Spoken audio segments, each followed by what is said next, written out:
Venue F1 Sirkuit Hermanos Rodriguez terletak di Mexico City pada ketinggian 2.238 meter atau 7.342 feet di atas permukaan laut. Kedengarannya sangat nyaman karena pada ketinggian itu temperatur udara lebih sejuk. Nyaman untuk para fans F1 yang datang menonton. Hanya tidak bagus untuk mobil F1 yang melesat mengitari sirkuit. Semakin tinggi suatu tempat dari permukaan laut, semakin rendah kepekatan oksigen. Oksigen adalah elemen sangat penting dalam proses pembakaran oleh mesin atau internal combustion engine dengan tujuan menghasilkan torsi. Semakin pekat oksigen, semakin efektif engine bekerja. Sebagai acuan atau general rule, power mesin normally aspirated akan berkurang 3% pada ketinggian tiap 1000 feet. Pada ketinggian 7.342 feet atau 2.238 meter, normally aspirated engine akan kehilangan power sekitar 22%. Jumlah power yang berkurang banyak untuk mesin balap. Mesin F1 dikdaya di era regulasi V10 silinder seperti BMW P83 2998 cc Screamer engine memproduksi 940 HP pada putaran fenomenal 19.000 rpm. Power maksimum BMW P83 akan berkurang menjadi sekitar 733,2 HP. Keuntungan turbo engine dan hybrid adalah dapat membatasi berkurangnya power pada suatu tempat yang sangat tinggi dari permukaan laut, yaitu dengan cara level turbo boost ditambah melalui putaran turbin yang lebih cepat. Ada konsekuensinya, unit turbo bekerja lebih berat dan temperatur bertambah panas dibandingkan dengan kondisi normal. Maka ada limit yang tidak boleh dilewati. Demikian pula sistem pendingin mesin, radiator, akan terkena pengaruh dari berkurangnya kadar kepekatan oksigen.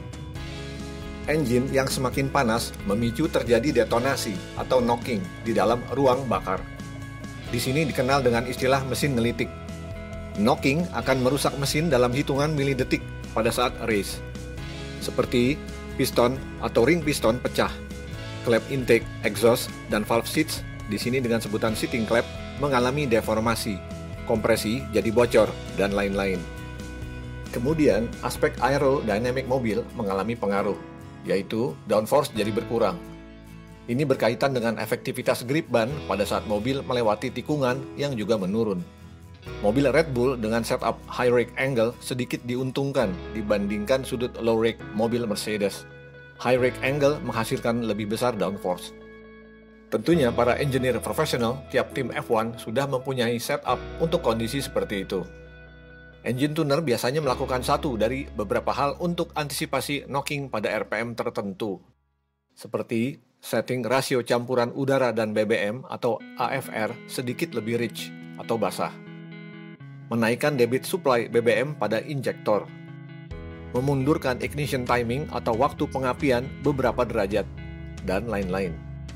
Sebagai contoh, AFR 13,5 diturunkan sedikit supaya lebih rich, menjadi 13 atau 12,9 berbanding 1. Pada level stoichiometric, rasio AFR ideal adalah 14,7 bagian udara dan 1 bagian BBM. Hanya, mesin memproduksi torsi efektif pada level lebih rendah dari rasio stoichiometric. Memproduksi torsi maksimum, rasio stoik tiap engine berbeda-beda. Pada bagian rem, piringan karbon fiber juga terpengaruh oleh tipisnya kadar oksigen. Temperatur terlalu tinggi pada saat fase braking, maka titik belok atau turn-in point untuk memasuki tikungan menuju apex akan terlewati. Mobil overshoot ke sisi luar akibat rem tidak pakem. Gap dengan mobil di depannya semakin jauh. Nah sekarang, dalam kondisi seperti itu, siapakah mencapai top speed tertinggi melewati speed trap? Data saya ambil dari FIA.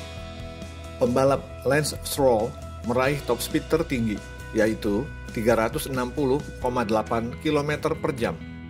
Valtteri Bottas pada urutan kedua, 356,6 km per jam. Daniel Ricciardo, 356,4 km per jam. Lewis Hamilton di urutan ke-9, yaitu 350,3 km per jam. Max Verstappen pada urutan ke-15, 331,3 km per jam. Fastest lap pada urutan pertama dicetak oleh Bottas di lap ke-69, 1 menit 17,774 detik. Max Verstappen pada urutan kedua di lap 52, 1 menit 18,999 detik. Sergio Perez urutan ketiga, lap ke-49, 1 menit 19,468 detik. Lewis Hamilton menempati urutan keempat, lap ke-66, 1 menit 19,820 detik. Kita ketahui bahwa fastest lap dicetak oleh pembalap bukan melalui top speed tertinggi di lintasan lurus, melainkan kecepatan masuk dan keluar tikungan dalam satu lap. Ketika driver mencetak fastest lap, top speed yang dicapai pada lintasan lurus lebih lambat sekitar 4-5 km per jam.